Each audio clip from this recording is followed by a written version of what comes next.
Hello everybody, I am Diksha Sharma and you are watching commerce.com. Today's lecture is all about research aptitude. So we are studying here research aptitude, which is unit 2 of UGC NET paper 1. If you haven't watched our first unit, which is teaching aptitude, then go and check those videos and those lecture for your preparation right. So UGC net की जो first unit आपको मिलेगी वो playlist बनी हुई है, तो आप जाकर उसे ज़रूर चेक कीजिएगा. उससे रिलेटेड एमसीक्यूज़ भी हैं और आगे भी आते रहेंगे. सो डेफिनेटली बहुत हेल्पफुल होने वाली है ये सारी सीरीज़ और ये चैनल भी. So subscribe to commerce.com for all the valuable lectures and content here. Okay, so let's just start this lecture. Before starting please like this video and start. Research aptitude. So research aptitude को पढ़ने से पहले हम क्या करेंगे, बिल्कुल एक deep वे में या फिर एक स्टेप बाय स्टेप ये जान लेंगे कि रिसर्च कैसे बना, यानी कि री एंड सर्च इन दोनों वर्ड्स का क्या मतलब है और एप्टीट्यूड क्या है. राइट. सो रिसर्च है री प्लस सर्च. दैट मीन्स री इज़ फॉर अगेन, यानी कि री का मतलब है दोबारा से किसी चीज़ को करना, re. And search means to find out. Okay, when we collect them and find the answer of research. What is research, right. So research तब क्या होगी इन दोनों की नज़र से. That means alight some fact out of known things, यानी कि जिन चीज़ों के बारे में हमें पता है, यानी कि री प्लस सर्च हुआ ना, जिन चीज़ों के बारे में पता है उन्हीं से और इन्फॉर्मेशन ढूंढना, राइट. उसे ही हम बोलते हैं research. And what is aptitude here. Aptitude means ability और स्किल टू डू समथिंग, यानी कि कुछ करने की जो कला है या फिर आपके अंदर जो हुनर है उसे बोलते हैं हम एप्टीट्यूड. तो रिसर्च करने की, यानी कि जो चीज़ें पहले से मौजूद है या नोन है उनसे इंफॉर्मेशन और कलेक्ट करना, उसी कला को क्या बोलते हैं, research aptitude. Okay, now it's clear to you. Now अब कुक ने इसको और अच्छे से डिफाइन किया, तो हम कुक की ही डेफिनेशन अब यहाँ देख लेते हैं. रिसर्च एज एन ऑनेस्ट, मतलब रिसर्च आप एक ऑनेस्ट वे में करो. एग्जॉस्टिव, वो पूरी संपूर्ण होनी चाहिए, यानी कि उसके अंदर कोई ऐसी चीज़ें छूटी नहीं होनी चाहिए कि आपने एक छोटा सा टॉपिक लिया और उसमें भी काफ़ी चीज़ें छोड़ दी जो रेलिवेंट थी. तो इसमें सारे रेलिवेंट फैक्ट्स आपको इकट्ठे होने चाहिए. एंड इंटेलिजेंट सर्च, और एक बायसनेस नहीं होनी चाहिए. बायसनेस के हटकर आप एक इंटेलिजेंट वे में फैक्ट और इन्फॉर्मेशन को कलेक्ट करेंगे और साथ में ये भी दिखाएंगे कि उसका इम्प्लीमेंट कहाँ होगा, राइट. फॉर किससे रिलेटेड, किसी प्रॉब्लम से रिलेटेड, यानी कि आपने एक प्रॉब्लम देखी और उससे रिलेटेड अब आपको सोल्यूशन ढूंढना है, तो आप बिल्कुल ऑनेस्ट होकर उसकी एग्जॉस्टिव जो भी आप सोल्यूशन फाइंड आउट कर सको अपनी रिसर्च के थ्रू इंटेलिजेंट वे में, तो उसे ही हम बोलेंगे रिसर्च, राइट. सो इन्होंने हर एक लेटर का अलग मतलब बताया है. सो वो बहुत सही चीज़ है जिससे कि हम पूरी डेफिनेशन बता सकते हैं. So there is R means, R is relation, rational way of thinking, यानी कि आपको सोचना कैसे है, रैशनली सोचना है. And E for expert and exhaustive treatment, यानी कि बिल्कुल एक एक्सपर्ट की तरह और एग्जॉस्टिव उसको सारी इन्फॉर्मेशन को आपको कलेक्ट करना है और ट्रीट करना है. And then search and solution, आपको सोल्यूशन ढूंढना है किसी प्रॉब्लम का और सर्च करना है, राइट. एंड एक्सट्रैक्टनेस होनी चाहिए कि मतलब एक बड़ी से बड़ी चीज़ को भी आप एक छोटे कंसाइज वे में लिख सको और रेलिवेंट हो, रेलिवेंसी हो. सो एक्सट्रैक्टनेस. एनालाइज, आप चीज़ों को एनालाइज करो, मतलब अपने किसी बिलीफ के बेस पर नहीं, उन सभी बिलीफ्स को, जो इन्फॉर्मेशन आपके पास पहले से, उसको छोड़कर फैक्ट पर आप काम कर पाओ और फैक्ट को ही एनालाइज करो, right. And relation of fact, और उन जो भी फैक्ट को कलेक्ट किया आपने उनके बीच में रिलेशनशिप क्या है वो जानना, क्योंकि उसी से सोल्यूशन निकलते हैं हर एक चीज़ के.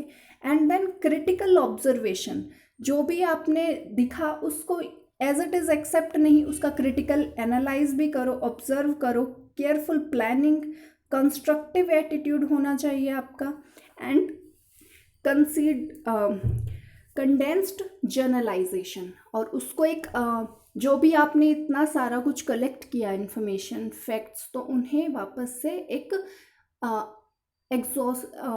एक्सट्रैक्टनेस या फिर एक कंसाइज वे में जर्नलाइज करना, ताकि वो और भी जो भी प्रॉब्लम्स हो, ये नहीं कि सिर्फ एक इसी प्रॉब्लम के बारे में सोल्यूशन हो, वैसी ही और भी अगर प्रॉब्लम अराइज होती हैं तो उनका भी सोल्यूशन इसी एक रिसर्च दे सके, राइट। सो इस तरह की होनी चाहिए, ऑनेस्ट होनी चाहिए, ऑनेस्टी ज़रूर होनी चाहिए आपके वर्क में। ये नहीं कि आपने दूसरे की किसी रिसर्च को यहाँ अपना दिखाकर बोल दिया या उसके काम को अपना बोल दिया। और ऑनेस्टी इस तरह भी हो कि बायसनेस ना हो, आप अपने जो विचार हैं वो उस रिसर्च में दिखाने की कोशिश कर रहे हो, फैक्ट पर बात होनी चाहिए, ये है कहने का मतलब। Okay, so this all are clear to you. अब इन्हीं पॉइंट से आपको रिसर्च एप्टीट्यूड पूरा क्लियर हुआ होगा कि डेफिनेटली हम रिसर्च क्या है, क्यों बोलते हैं इसे। ओके, सो नाउ ऑब्जेक्टिव, कि हम रिसर्च क्यों करते हैं। सो उससे पहले कुछ हैं जर्नल एग्रीमेंट्स, यानी कि कुछ फीचर्स टाइप्स बोल सकते हैं इन्हें। Is a research is inquiry और इन्वेस्टमेंट। हम ये देखें, यहाँ से हमें ये पता लगेगा कि रिसर्च जो पूरी प्रोसेस है वो इंक्वायरी है एंड इन्वेस्टिगेशन है, राइट। यानी कि हम देखते हैं और इन्फॉर्मेशन को कि फैक्ट के बेस पर कि ये इन्फॉर्मेशन ठीक है या गलत है, या हमें इस प्रॉब्लम का क्या सोल्यूशन मिल सकता है, कैसे उसे सॉल्व कर सकते हैं, ये सब। एंड सिस्टमैटिक एंड मैथोलॉजिकल, एक सिस्टमैटिक वे में पूरी प्रोसेस चलती है। एंड इंक्रीज नॉलेज, और इससे आप जो फैक्ट ढूंढ रहे हो, इन्फॉर्मेशन ढूंढ रहे हो, सो डेफिनेटली आपकी नॉलेज को इंक्रीज एनहांस ये करेगी। ओके, अब रिसर्च के ऑब्जेक्टिव क्या है। Gain familiarity with a new phenomena, यानी कि आप एक नई तरह की जो भी प्रॉब्लम है या जिस भी बारे में आप रिसर्च करना चाहते हो, जो भी टॉपिक है, उससे फैमिलियर हो जाओ, राइट। तो ये एक ज़रूरी चीज़ है। And develop new insight into phenomena, तो जो फिनोमिना है या जो आपका टॉपिक है उसमें न्यू इंसाइट, यानी कि एक नई फैक्ट, इंफॉर्मेशन, ये सब ढूंढने की कोशिश करना। And review the synthesise the existing knowledge, जो आपकी एग्जिस्टिंग नॉलेज है या जो एग्जिस्टिंग आपके पास फैक्ट हैं उनको रिव्यू करना, राइट। एंड फिर उन्हें कंसाइज वे में कलेक्ट करके रखना। Okay, and investigate some existing situation and problem, जो एग्जिस्टिंग सिचुएशन और भी हैं और जो प्रॉब्लम है उनको इन्वेस्टिगेट करना भी इसमें ऑब्जेक्टिव है।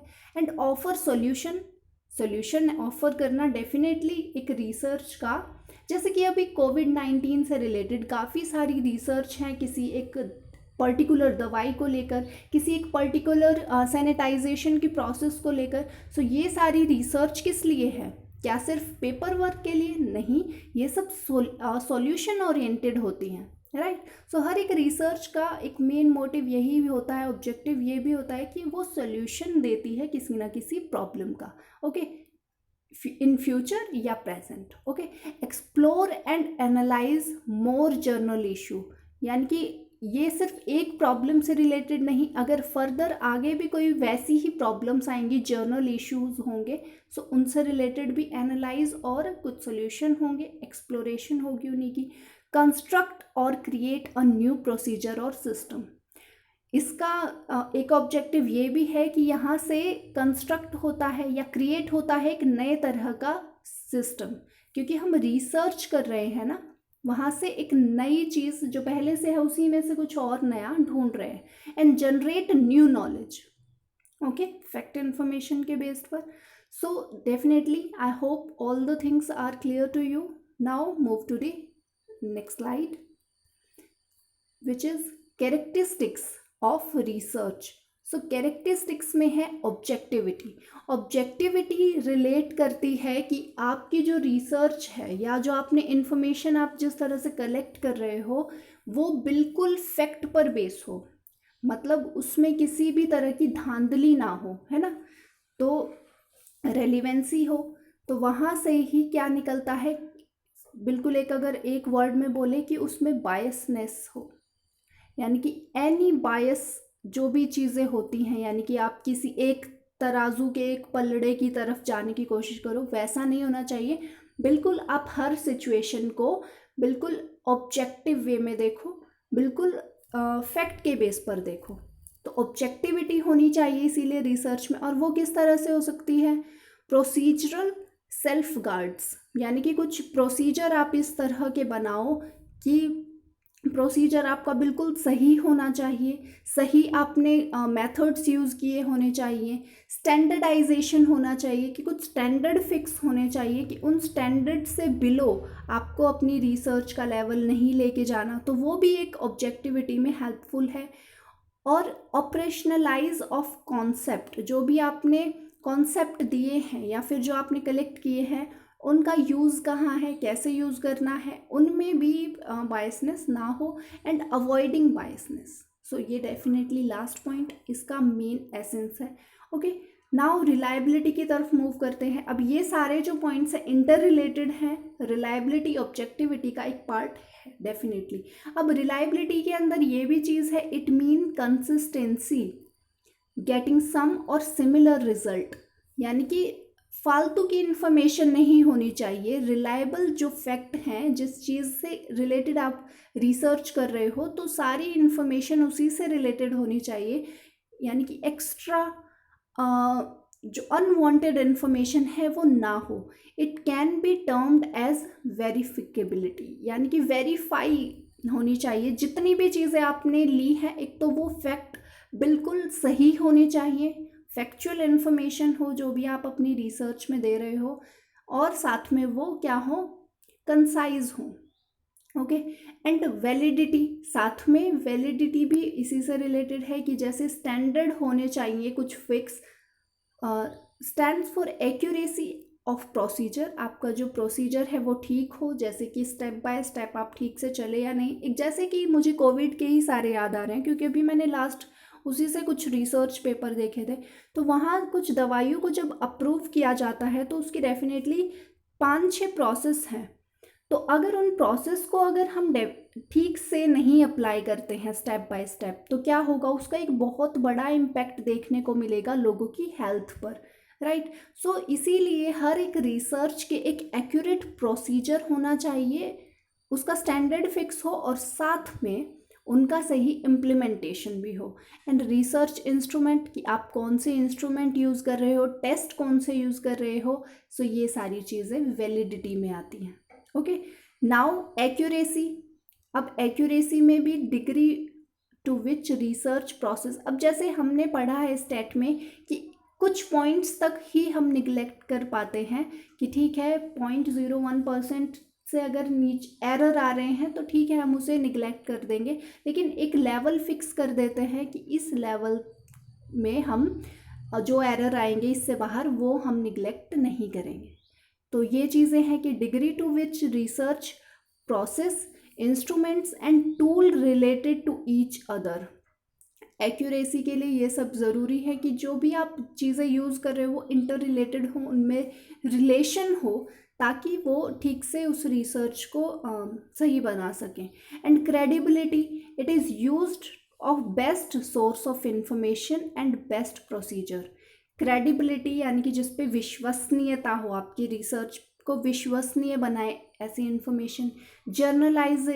जर्नलाइजेबिलिटी, कि आप सिर्फ एक प्रॉब्लम को नहीं, जैसे हमने पहले भी पढ़ा, सिर्फ एक इस छोटी सी प्रॉब्लम का ही सल्यूशन वो ना हो, वो इसी तरह की अगर और जो प्रॉब्लम्स अराइज होती हैं आज या इन फ्यूचर, तो उसके लिए भी एक जर्नल सॉल्यूशन दे सके वो रिसर्च, वहाँ से इंफॉर्मेशन दी जा सके, राइट। सो ये हो गया। एंड सिस्टमैटिक रिसर्च, यानी कि एक सिस्टम होना चाहिए पूरी रिसर्च का, जैसे मैंने आपको बताया सभी इंटर रिलेटेड है ये। सो research should be follow a definite procedure, एक पूरा ठीक से प्रोसीजर होना चाहिए रिसर्च का, वो इम्पॉर्टेंट है। एंड रेप्लिकेबल, जो रिजल्ट है वो वेरीफाइड भी होना चाहिए। So now it's clear to you all. और इन्हें और अच्छे से पढ़ने के लिए आप बुक्स ज़रूर देखना, क्योंकि वीडियो आपकी एक नॉलेज को सिर्फ क्लियर कर सकती है। सो इसके बाद बुक्स को आप डेफिनेटली देखकर और फिर उसके बाद क्वेश्चंस को ज़रूर किया करो, क्योंकि चाहे कितना पढ़ लो, चाहे बुक से पढ़ लो, चाहे वीडियोस से पढ़ लो, लेकिन अगर आप क्वेश्चंस की प्रैक्टिस नहीं करोगे तो आपको एग्ज़ाम में यहाँ से इन वीडियोस की नॉलेज कोई काम नहीं आएगी। बिल्कुल फ्रेंकली मैं बोल रही हूँ। हाँ, लेकिन अगर इसके बाद आपने क्वेश्चंस को किया है, प्रीवियस ईयर क्वेश्चंस, और प्रीवियस ईयर तो बेस्ट हैं ही, इसके साथ में और क्वेश्चंस जो आते हैं, क्वेश्चन बैंक बहुत सारे मिल जाएंगे, उन्हें प्रैक्टिस करोगे तो आपको एग्ज़ाम में ये नॉलेज बहुत अच्छे से फ़ायदा देने वाली है। ओके, सो टिल देन अब हम कल पढ़ेंगे सारे रिसर्च के type on the basis of their classification, जैसे ऑब्जेक्टिव के बेस पर, आउटकम के बेस पर, लॉजिक के बेस पर, प्रोसेस के बेस पर एंड आइडियल कॉन्सेप्ट के बेस पर।